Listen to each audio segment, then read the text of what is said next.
Several weeks ago, I was having lunch with my children, and I don't remember the conversation, but one of the things that came up is one of them said Jesus was Jewish. And I kind of stopped them right there, and I said, no, Jesus wasn't Jewish.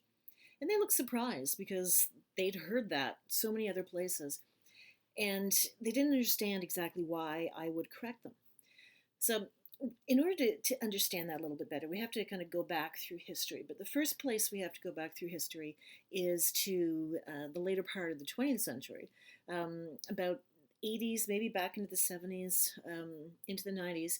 There was a concerted effort to try to improve the relationships between Judaism and Christianity.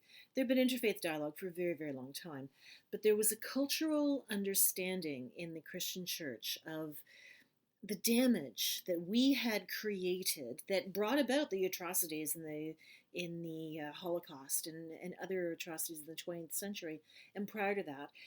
And sometimes Christians were direct participants in these things. So where did that come from, and how do we try to mend those wounds? How to fix that gap between us? And people started saying that Jesus was Jewish as an acknowledgement, an homage almost, to the fact that Judaism carried on the Hebrew tradition that Jesus was part of. And it was a way for us to essentially say Jesus was not originally one of us. We follow Jesus, but Jesus was never Christian. So if Jesus wasn't Christian, he had to be Jewish, right? Wrong. Jesus lived 2,000 years ago at a time where the people in the Middle East were known as Hebrews, those in Palestine. Jesus was only ever Hebrew. He wasn't Jewish, he wasn't Christian. He was a Hebrew man. Around 30, it's believed he started his ministry. Between 33 to 35, in there somewhere, he was executed by the state and resurrected. And these numbers are just guesstimates. We don't actually know the time. None of this stuff is recorded in history as far as exact dates. Around 50, Paul starts to write his letters to the Gentile communities around the Greek parts of the Mediterranean and over into Rome. By 70, the Gospels are being written. And this is where it becomes really important to know where, getting my view here, to know who's who and where everyone is.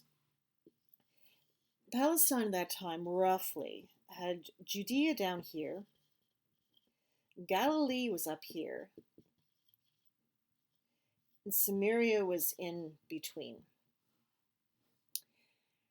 The 70 is the magical year that we're looking at, because not only was it the start of the Gospels writing, Mark was writing around that time, but it was also the year when the Hebrew folk had an insurrection.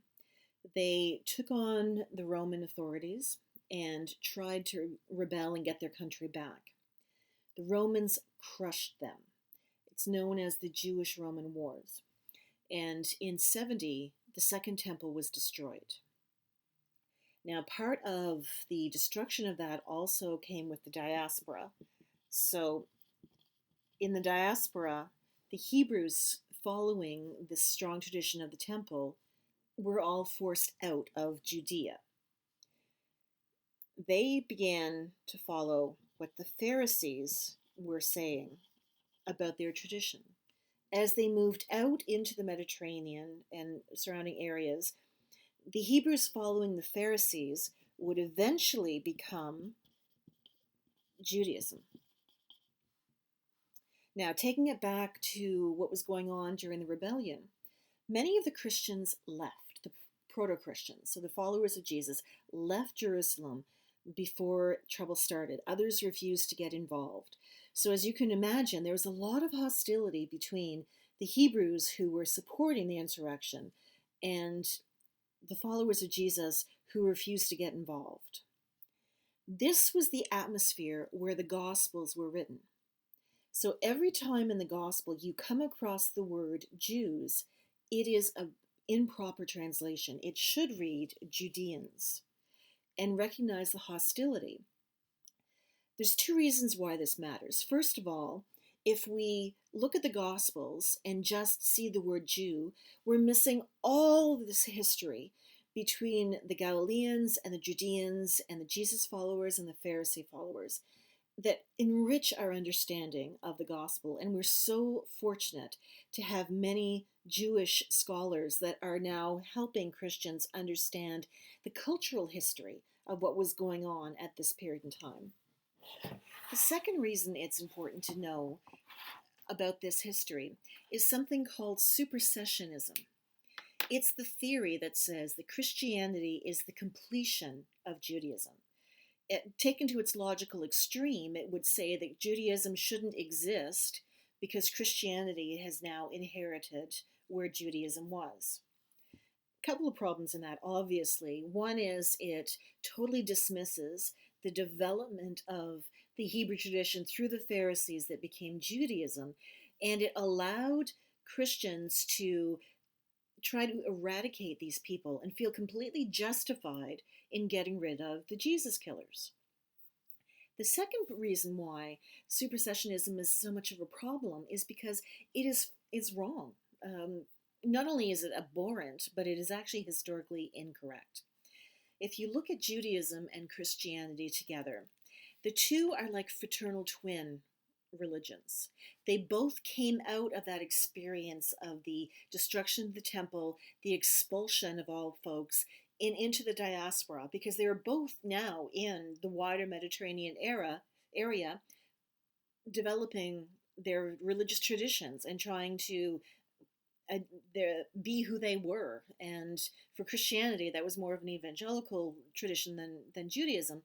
But they came out at the same time. So for anybody to say that Christianity evolved from Judaism is false. So Jesus could not have been Jewish because Christianity and Judaism did not exist when Jesus was alive. So every time you're reading the gospel, think in terms of Judean. Translate that in your head because the Bible translations have not done a good job on that. The Judeans had issues with the Galileans. Now, Jesus being Galilean, he was already an outsider. There was already a whole lot of suspicion around him and his followers. All of the politics that was going on extraneous to the writing of the gospel has just added to the tension that we see within the scriptures. But this is not tension that is between modern Christianity and Judaism. This is tension between two lines of Hebrew thinkers back in the first century of the Common Era.